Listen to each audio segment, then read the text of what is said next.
na fruit salad dessert.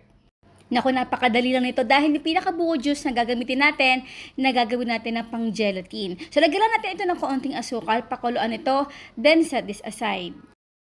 At sa mga nabili naman natin mga dilata at bote, katulad nitong fruit salad at ng ating nata de coco at kaong, isala lang natin. Tanggalin na natin yung pinaka-syrup nito. Isang buko lang kakailanganin natin dito kung gusto niyo pagdagdagan, why not coconut? At 2 all-purpose flour. Sa tamis naman guys, ay kailangan na talaga ng mga tikman ninyo kung okay na inyong patamis. Kung hindi pa, syempre ay dagdagan nyo na lang ng condensed milk.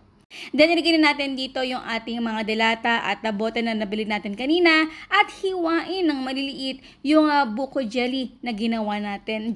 Then, isabay na natin dito yung ating sago at yung ating buko. O, diba guys? Napakadali talaga. Masarap ito iserve ng malamig. At kaya naman ito ang isa sa pinaka-paborito kong